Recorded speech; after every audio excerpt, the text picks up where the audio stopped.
Seja muito bem-vindo ao canal da Igreja CI em Blumenau. Agora você vai assistir uma palavra que pode transformar a sua vida. Eu quero convidar você a identificar alguém que você conhece, que precisa ouvir essa mensagem, e você envie essa mensagem para ela para que ela seja abençoada. Gostaria muito que você conhecesse as redes sociais da nossa igreja para conhecer um pouco mais dos projetos sociais que trabalhamos e você possa ficar por dentro de tudo que acontece aqui no CI em Blumenau. Deus abençoe e fique agora com a palavra. Se você soubesse o efeito da sua vida, você não parava agora. Faz sentido, não? Pensa bem nessa frase. Se você soubesse o quanto que a sua vida tem feito efeito no seu trabalho, na sua família, na sua igreja, no seu bairro, no seu condomínio, você não desistiria agora.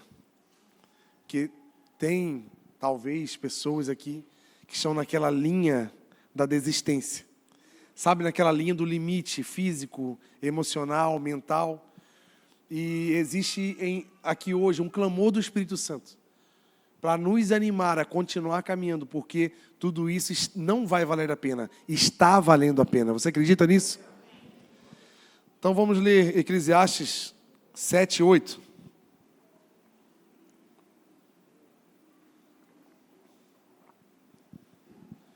O fim das coisas é melhor que seu início, e a paciência é melhor do que o orgulho. Geralmente, gente, a gente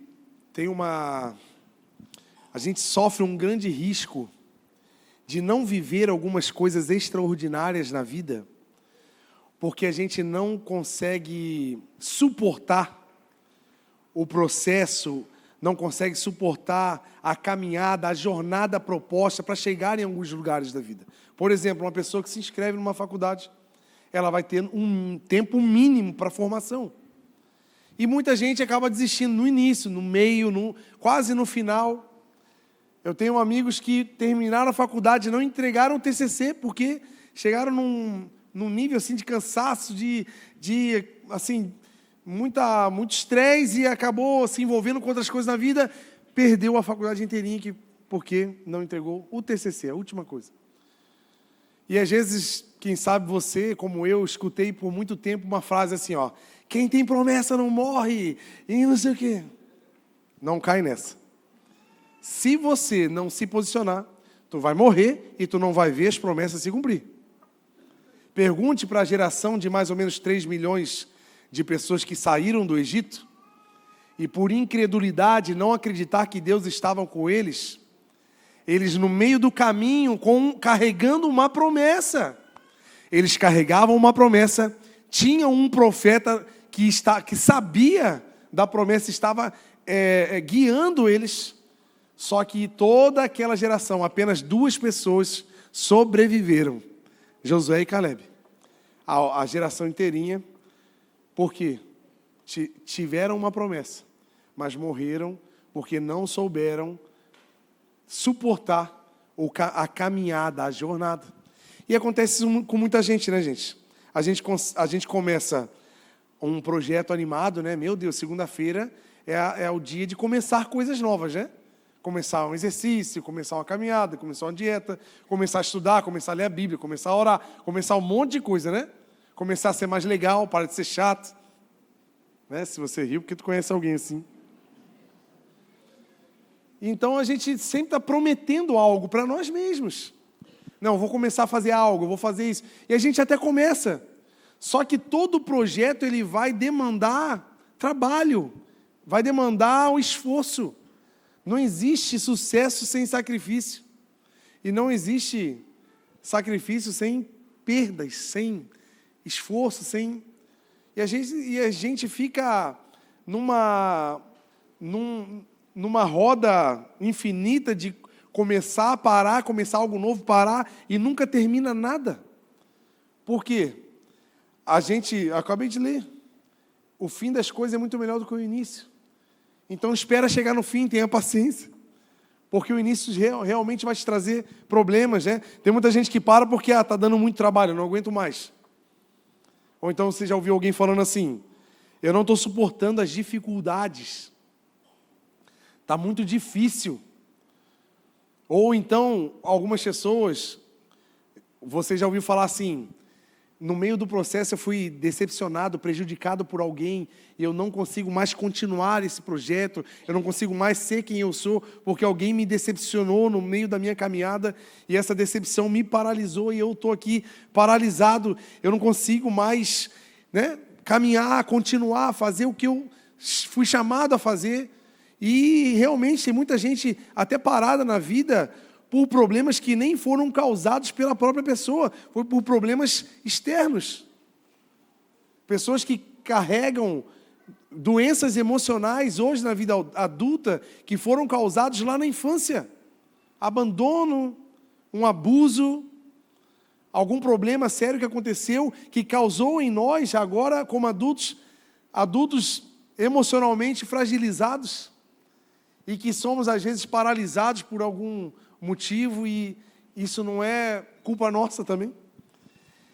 E a gente vai se enganando porque o tempo passa, não espera por ninguém, e a gente não concluiu nada.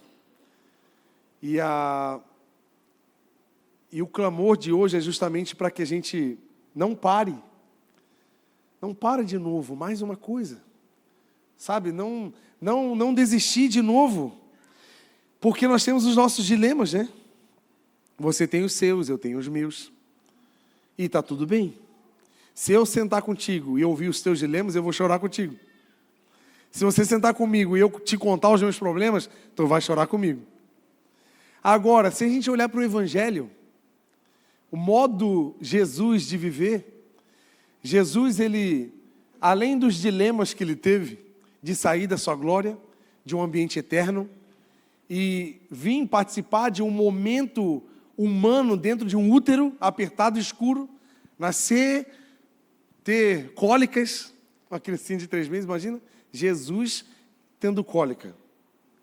Imagina ele, um bebê, pensando assim, não acredito que está doendo a minha barriga. Né? Ele deixou toda a sua glória para resolver os nossos dilemas. Quais eram os nossos dilemas? A condenação eterna da nossa vida. Nós não merecíamos.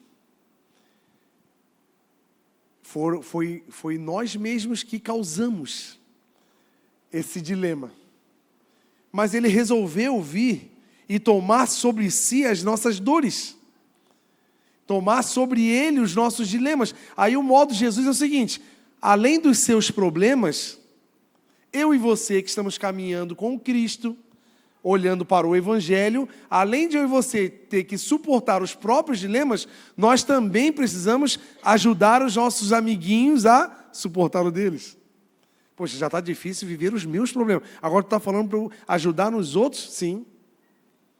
Aqui que está a beleza do Evangelho. Com certeza você já deve ter sido bênção para muitas pessoas. E quem sabe você, como muitos outros, deve ter falado assim, olha, não aguento mais ser o bonzinho. Não aguento mais ajudar. Tal pessoa não merece mais ajuda, porque eu já ajudei, já fiz um monte de coisa, eu não faço mais nada, ela não merece. Quantas pessoas nós já ajudamos que nunca fomos reconhecidos, nunca nem recebemos um obrigado? Pergunta para Jesus dos 10 leprosos. E Deus nos chama, nos convida, nos convoca, além de suportar a nossa fraqueza, as nossas debilidades e dificuldades que são causadas no dia a dia, Deus está chamando, você tem uma missão. Qual é? Suportar a dor de outros. Porque nós fomos chamados para isso. Eu e você fomos chamados para sair do nosso conforto, para colocar os outros também no conforto, como Jesus fez. Você acredita nisso também? E eu trouxe aqui duas histórias, que eu vou começar do fim, como a palavra disse, né? O fim é melhor do que o começo. Vamos ler Daniel 6 e 25. Eu vou ler lá o final de uma jornada que Daniel teve, que quando você vê o final da história, você acha incrível. Então o rei Dário escreveu aos homens de todos os povos, nações, línguas de toda a terra. O rei Dário já estava crente raiz. Ele estava dando paz do Senhor. Já estava um rei crente, né? Faz quanto tempo você não dá um paz do Senhor para alguém? Dá um paz do Senhor para a pessoa. Paz do Senhor, irmão. Fala assim, ó. Né? Que às vezes tu vai para a igreja preta e daí fala assim, paz só, né? Vai para a igreja preta, fala só boa noite, né? Mas não é pecado, não tem problema não. Pode dar paz do Senhor, paz de Jesus, paz do Espírito Santo, né? Aí ele disse, ó, paz e prosperidade. Ó, o rei já estava convertido. Faço um decreto para que em todos os domínios do império os homens temam, reverenciam Deus de Daniel.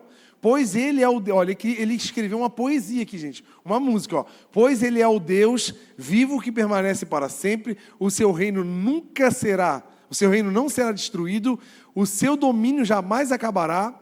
Ele livra, salva, faz sinais e maravilhas nos céus e na terra. Ele livrou Daniel da cova dos leões. Olha só. Quem vê isso aqui, meu Deus, eu quero ser um Daniel. Daniel foi responsável por um dos maiores avivamentos do Velho Testamento. Daniel foi responsável por um dos maiores momentos onde um número grande, uma massa de pessoas muito grande foi salva, recebeu a palavra e conheceu a Deus e louvou o nome de Deus. Então, para você ver o sucesso ministerial de uma pessoa como Daniel, lendo o final da história, a gente se inspira e acha incrível, eu quero viver isso. Só que esse é o final da história. Ele só viveu esse momento extraordinário porque ele suportou todo o processo do início. Vamos voltar agora para o início? O que aconteceu no início de Daniel?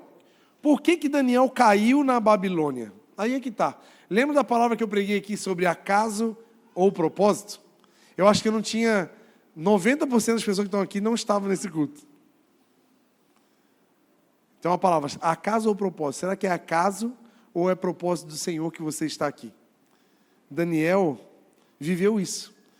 A Babilônia tinha atacado Israel, destruído o templo, saqueado muitas casas, sequestrado muitas pessoas, matado muitas pessoas. Muitas coisas ruins eles fizeram em Israel. E uma dessas pessoas que foram sequestradas para a Babilônia foi Daniel e alguns amigos. Ele foi para ser escravo dentro do palácio do rei na Babilônia. Então o rapaz escravo, ele já... diante de todo um cenário de destruição e violência que aconteceu, que fez ele ir até para a Babilônia, então ele não tinha um futuro promissor. Sim ou não, gente? Né? Tua cidade foi destruída, parte da sua família foi assassinada, e você agora foi levado escravo para um palácio. Olha, futuro para um menino desse aí, zero, né? Humanamente falando, zero. E ele entra no palácio. E aí vem aquele célebre versículo, né, que você já deve ter ouvido muitas vezes.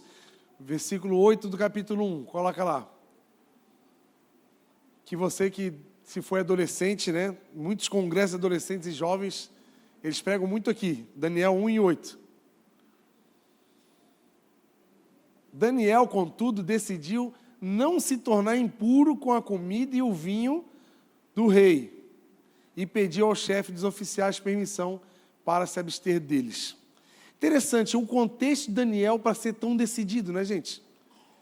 Será que se fosse eu ou você, dentro de um contexto desse, você ia ter esse nível de decisão em não se tornar impuro diante de uma situação tão drástica que Daniel estava vivendo? Porque é a pergunta que eu faço, por que Daniel foi tão decisivo? Primeiro, ele era escravo, então ele poderia simplesmente falar assim, eu vou comer as comidas aqui, porque eu não tenho escolha, eu sou um escravo. Eu sou um escravo. Tem muita gente que está vivendo uma vida em pecado, se entregando para algumas coisas que não agradam a Deus. Todo mundo faz, eu sou mais um escravo aqui no meio, então vou fazer também. Lá na empresa todo mundo faz, eu estou aqui também, vou fazer.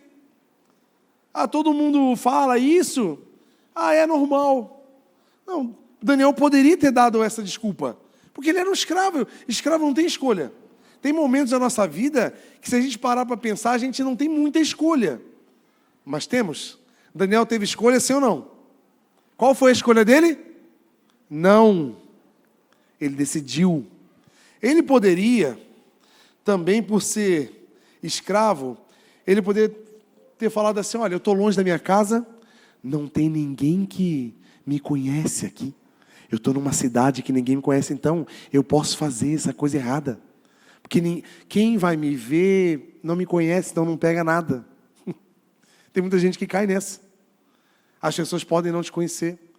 As que te conhecem podem não estar te vendo, mas o Senhor está te vendo.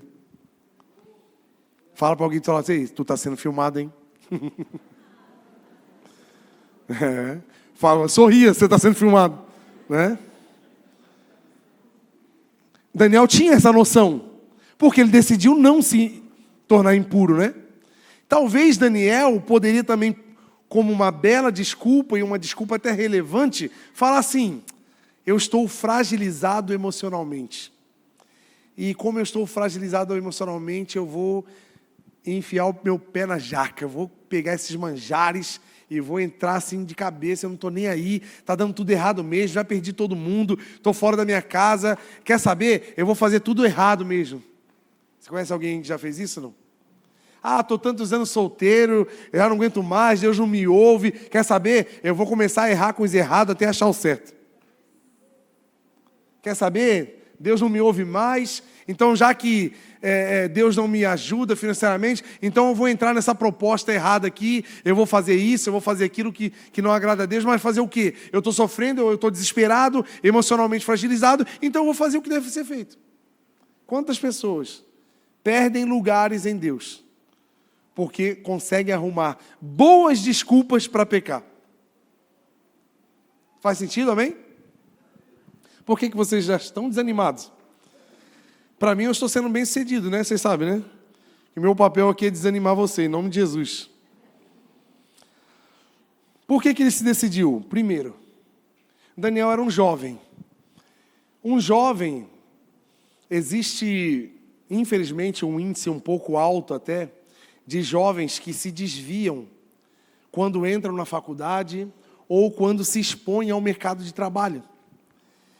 E existe uma pergunta muito grande, existia uma pergunta muito grande no meu coração, por que isso acontece?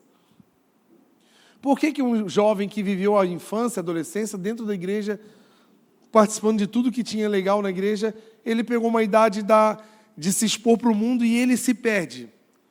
Porque provavelmente faltou ensinamento da palavra, faltou enraizar na palavra o coração daquela pessoa.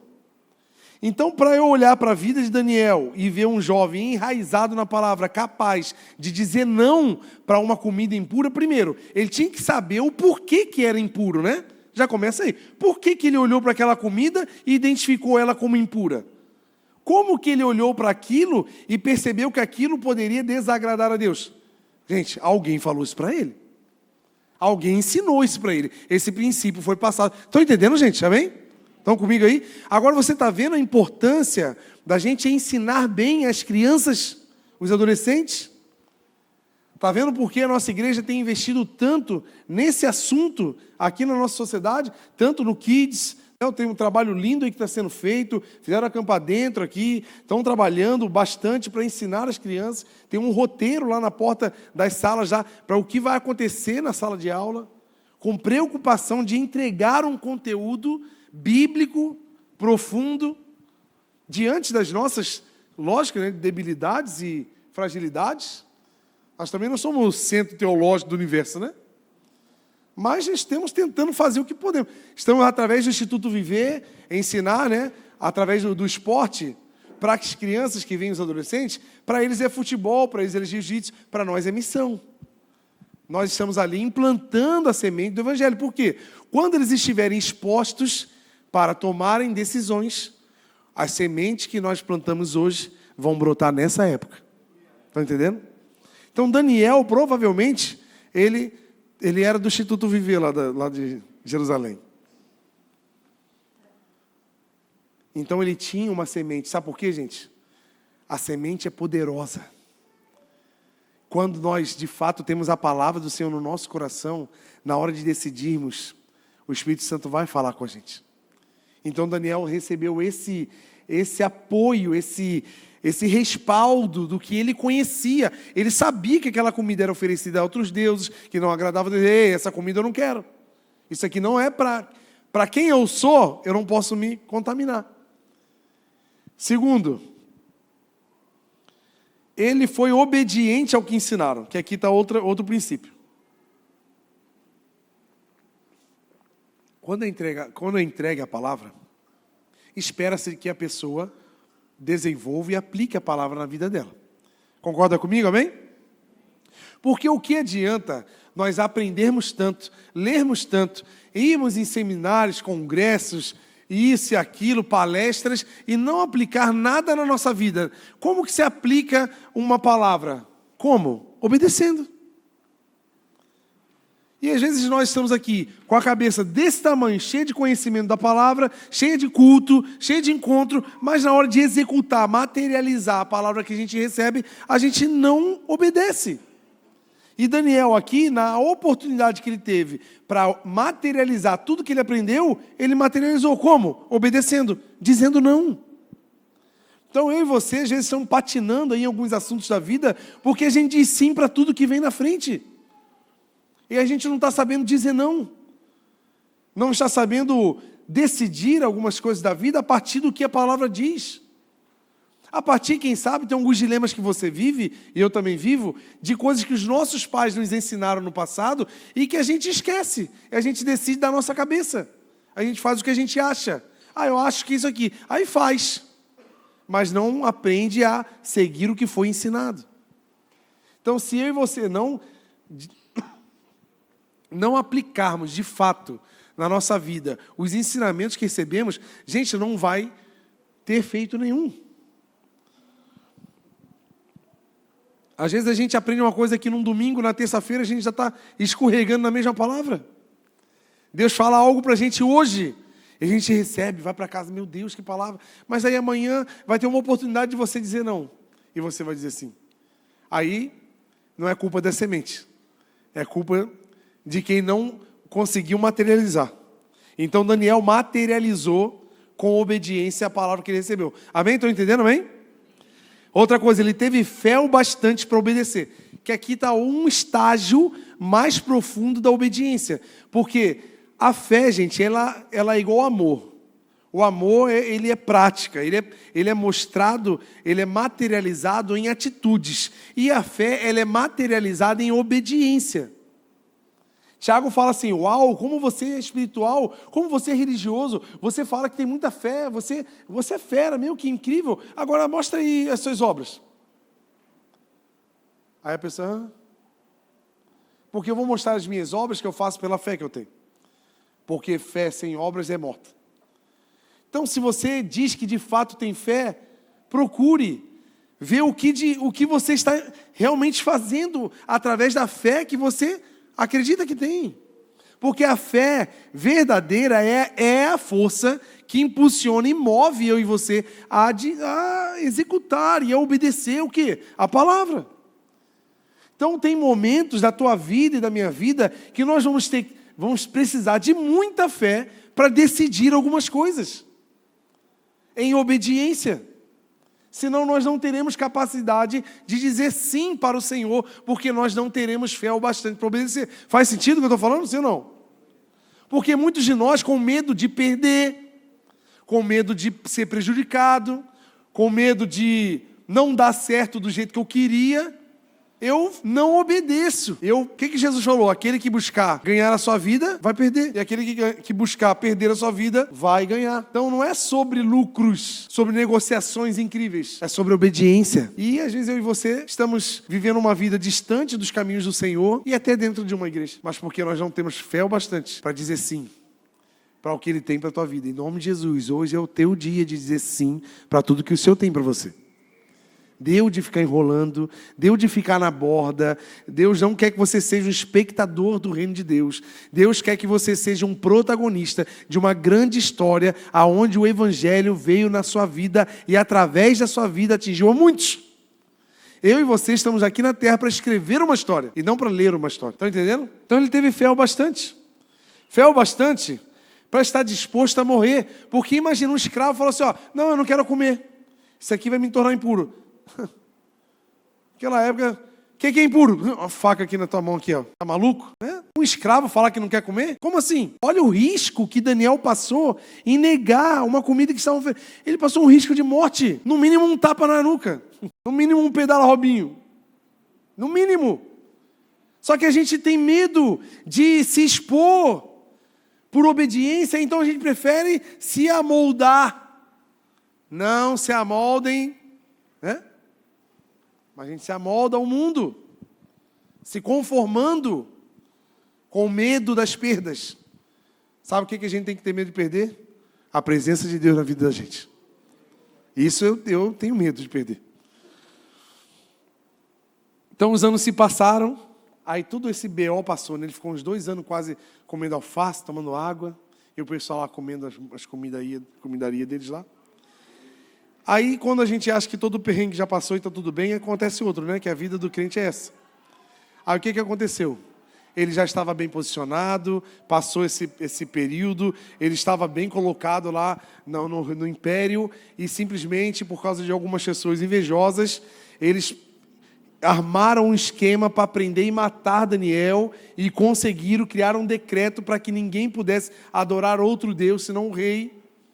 Eles descobriram que Daniel orava 3 vezes ao dia, conseguiram prender, conseguiram provas, conseguiram a condenação, jogaram Daniel na cova dos leões. Se Daniel fosse eu, quando sair da cova dos leões, sabe o que eu ia fazer? Eu ia falar assim, rei, me dá uma passagem aí, eu quero ir embora daqui. Eu não quero saber de Babilônia, eu não quero saber de ninguém. Vocês são injustos, vocês são miseráveis, vocês me prenderam injustamente e eu quero sair daqui. E acabou o negócio de Babilônia, acabou. Eu ia sair fora, eu ia embora, eu não queria ver ninguém na minha frente. No mínimo por justiça própria. Só que Daniel entendia que não foi homens que colocou Daniel na Babilônia. Quem colocou Daniel na Babilônia foi Deus. Daniel não sabia exatamente o que iria acontecer, mas nós sabemos, depois da cova, um império inteiro louvou o nome de Deus. Então foi o sim dele todo dia, diante das dificuldades. Estão entendendo agora? Está vendo que o que levou Daniel a um império inteiro louvar o nome do Senhor? Foram as dificuldades que ele passou. Ele poderia ter abandonado, ele poderia ter perdido todo o trajeto lá na comida. Ele poderia ter dito não para o Senhor lá no início. Ele poderia ter dito não para o Senhor quando estavam perseguindo ele por causa das suas orações. Não, desculpa, então não oro mais. Se esse é o problema, peraí, eu não quero morrer. Deixa aqui tranquilo. Vou orar escondido no banheiro, seu miserável, para ninguém me ver. Não. O que ele falou? Pode me prender.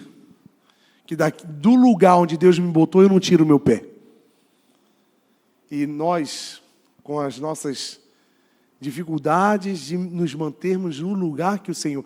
Gente, eu quero que você entenda que essa palavra é para que você saia daqui entendendo que Deus te chamou para um propósito de salvação.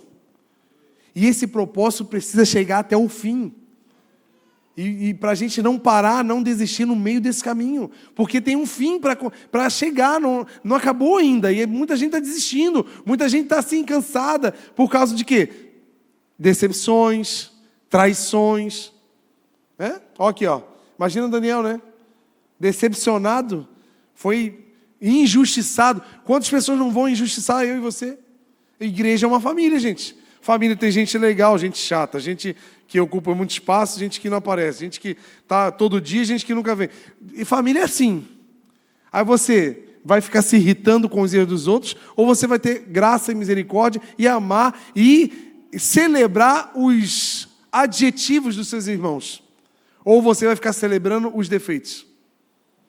Porque defeito eu vou ter, todo mundo vai ter. Aí a gente vai ficar aqui se degladiando porque você errou, porque tu fez isso, porque tu fez aquilo. E aí o tempo está passando, a gente não está fazendo o que Deus... Ou a gente se abraça logo, começa a se perdoar, começa a viver o que Deus tem, porque não é eu vou fazer alguma coisa sozinho, ninguém faz nada sozinho. Existe um corpo que é a igreja do Senhor. E no mínimo a gente precisa aprender a se perdoar e se suportar. O que a palavra diz? Suportai-vos uns aos outros. Olha para a pessoa do lado e fala assim, eu não te amo, mas eu te suporto. Fala assim. Você me incomoda, mas eu te suporto. E é isso.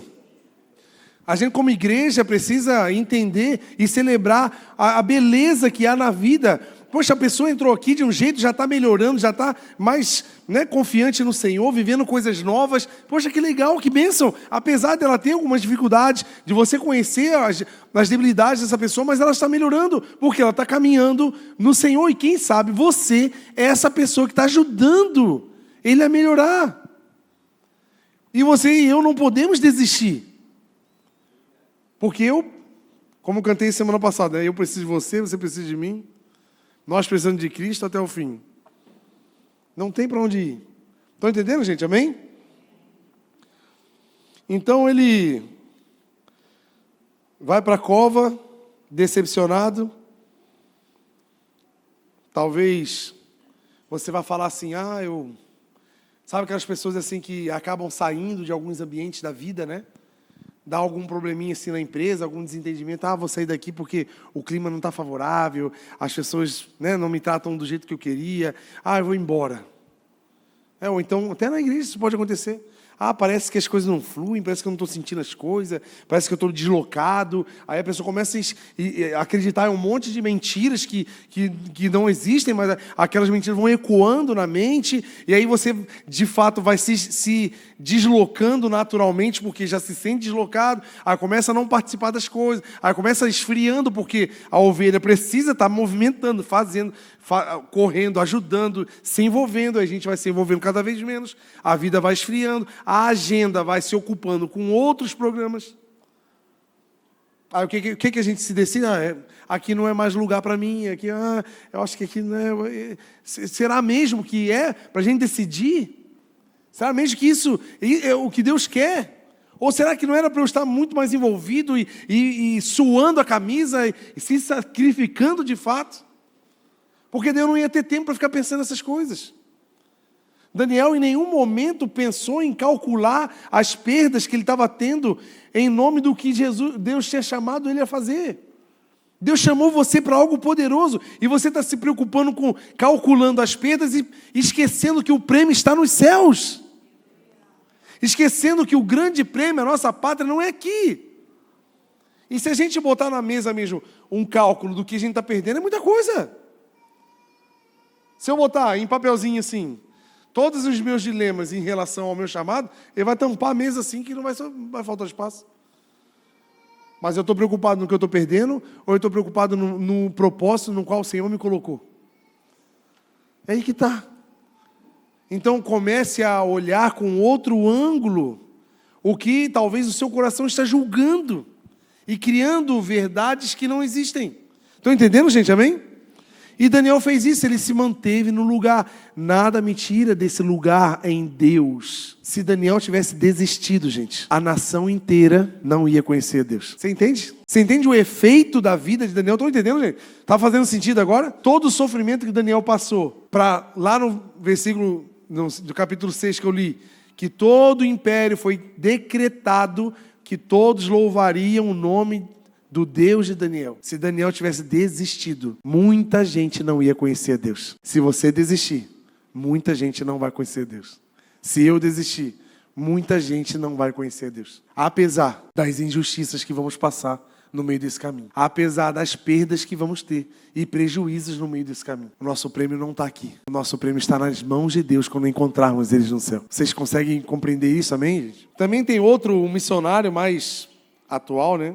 Não tão atual para nós, mas ele foi responsável pela implantação de um grande avivamento na Coreia. Antes de dividir Coreia do Sul e Coreia do Norte, né? Houve um grande avivamento, um dos maiores avivamentos da Ásia, ali daquela região, lá na cidade de Pyongyang, lá na capital da Coreia, aonde até hoje tem uma igreja, apesar da Coreia do Norte ser um país extremista contra o cristianismo, tem uma igreja respeitada lá na Coreia do Norte. Está lá, está até hoje. Então, se você, uau, que incrível, eu quero fazer. Vou falar um pouquinho da história desse homem. Esse homem, Robert J. Thomas, ele, do país de Gales, decidiu ir para a Inglaterra, estudar teologia, estudar outras coisas, foi para a China para ensinar pessoas a falar inglês e a evangelizar. E ele, com 2 meses mais ou menos lá na China, a esposa dele estava grávida, perdeu o bebê. Mais alguns meses se passaram, a esposa dele morreu. E ele ficou extremamente deprimido. E ele poderia ter desistido desse propósito de estar lá evangelizando, mas se manteve naquele lugar. Aí ele chegou, foi trabalhar num porto lá pertinho, assim, mais perto da Coreia, lá entre a China e a Coreia. E lá nesse lugar ele conheceu um homem que trabalhava com missões também. Ele conheceu alguns coreanos que conheciam a palavra, que eram católicos, mas não tinham Bíblia. Então ele pensou, cara, eu preciso traduzir Bíblias e entregar a Bíblia para esse povo, para eles conhecerem a palavra. Ele começou a escrever muitos trechos de livros da Bíblia, de cartas e tal, e em coreano. Ele aprendeu a língua, ele andava com roupa igual a eles, assim, para fazer aquela missão mesmo. Então ele foi para a Coreia e entregou muitas Bíblias. Tudo aí aconteceu uma grande perseguição na Coreia, onde mais de 10 mil cristãos foram mortos. Alguns conseguiram fugir. E quando esse missionário estava em Pequim, novamente na China, esses homens foram lá e conheceram ele. E ao conhecer, eles se envolveram com a missão novamente. E eles pegaram, eu estou cortando bem para a gente ir mais rápido, tá? Então eles pegaram um navio americano lá de carona e foram até a Coreia novamente para levar Bíblias e evangelizar. Quando entraram no rio lá, cada vilarejo que eles passavam, ele parava e entregava Bíblias, era incrível. Só que eles chegaram num ponto lá que o pessoal da Coreia não queria que os americanos chegassem, eles atacaram o navio. Ó, tudo dando errado para esse homem. Atacaram o navio, não voltar, encalhou o navio, tiveram que descer correndo, mataram toda a tripulação. E ele, com um monte de Bíblia nas malas, ele saiu correndo, entregava para quem ele podia, entregou para um menininho de 12 anos, tal. Aí um cara capturou ele caiu de joelho, ele pegou a Bíblia, botou no pé desse homem, esse homem cortou a cabeça dele aqui e morreu. Que história, né? Anos depois, um homem foi fazer missões na Coreia, e ele encontrou aquele menino de 12 anos, que agora era adulto, que comprou a casa daquele homem que matou Robert J. Thomas, que tinha uma parede da casa colada, cheia de folhas de Bíblia. E aquele rapaz, que agora já era um adulto, foi aonde na casa dele começou a primeira igreja dentro das casas, foi dentro dessa casa que hoje é exatamente o lugar dessa igreja que está construída. Então, se esse missionário dissesse não, desde quando a esposa faleceu, falou assim, não, eu não quero mais. Não, eu estou emocionalmente destruído, não dá para continuar. Não posso.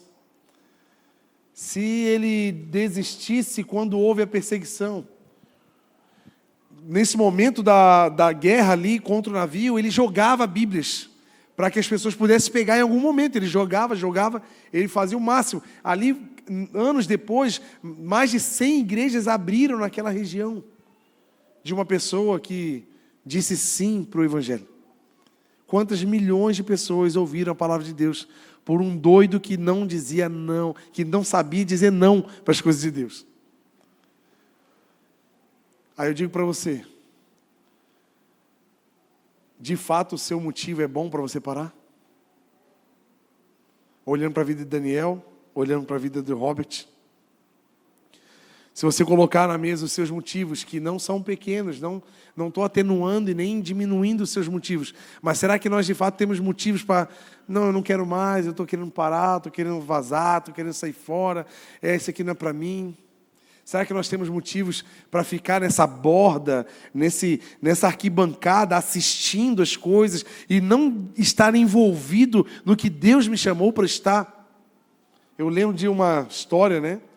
De um amigo nosso, Joca, que eu trabalhei de peão por toda a minha vida profissional, né? Em obras, metalurgia e tal, né? Construção naval, metalúrgica, construção de estruturas metálicas. Então é peão com peão, né? Peãozada, né?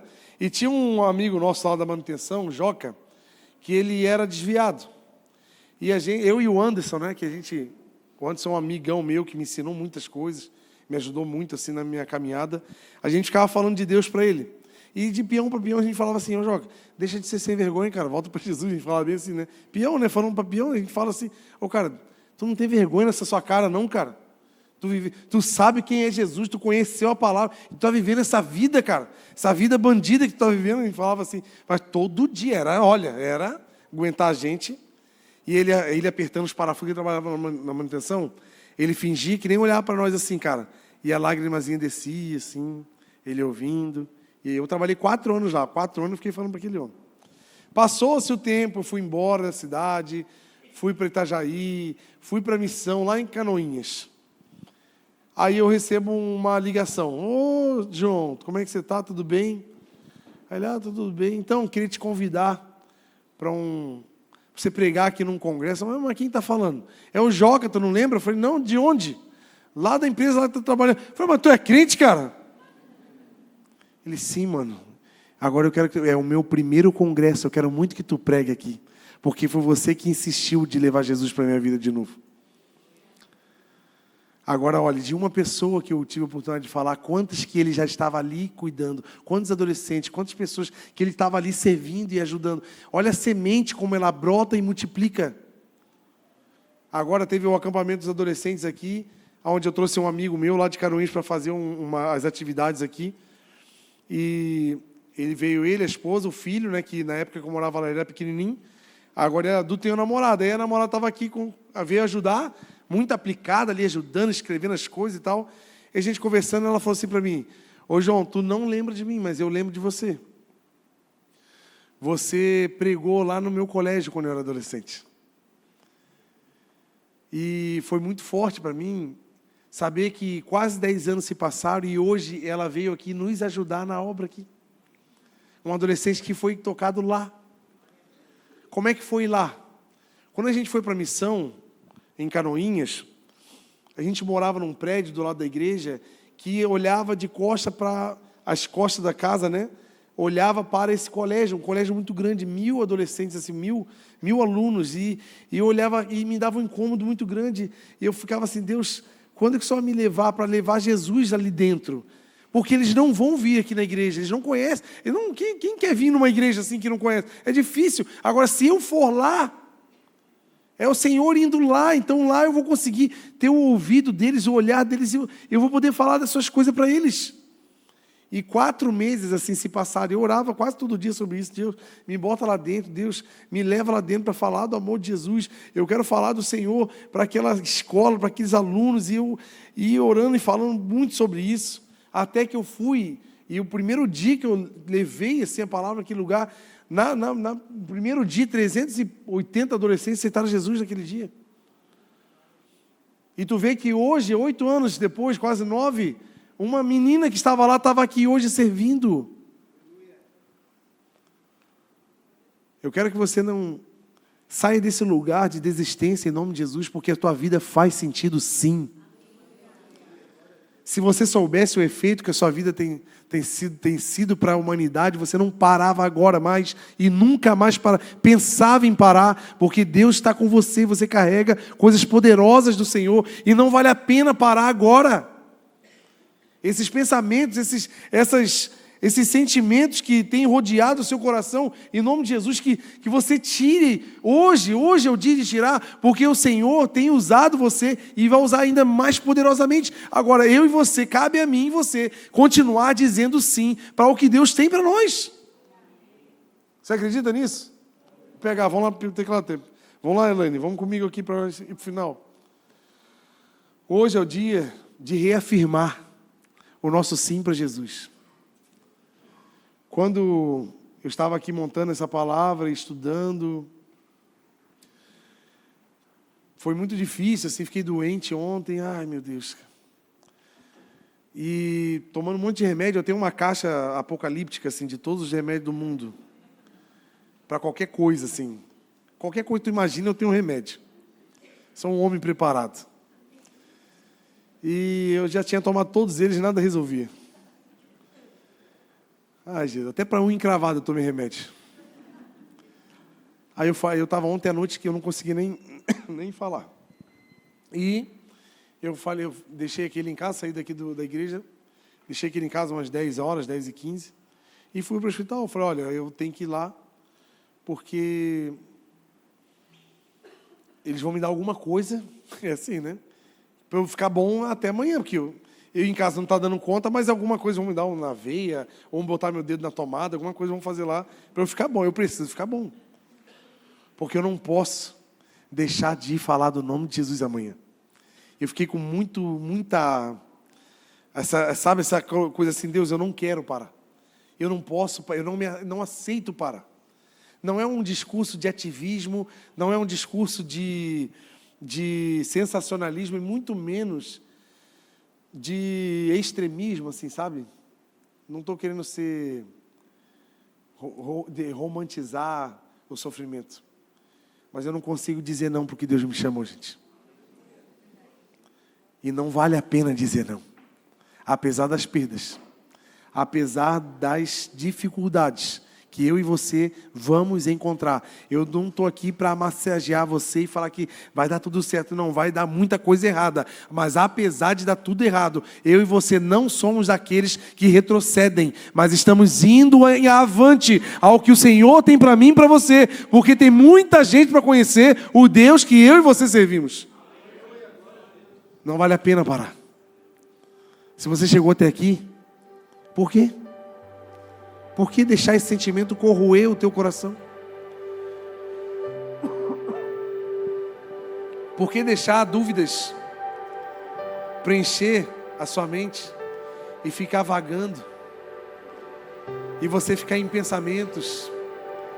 Parece um detento numa prisão, todo dia pensando como fugir, como parar, como sair, como arrumar uma boa desculpa para sair fora. A única desculpa que nós temos que ter é para o diabo. Meu filho, aqui tu não manda mais. Não vivo mais eu, mas é Cristo quem vive em mim. As condenações, as coisas que você viveu no passado, não fazem mais sentido para você hoje. E se vier qualquer condenação contra você, não há mais condenação para aqueles que estão em Cristo Jesus. Vamos ficar de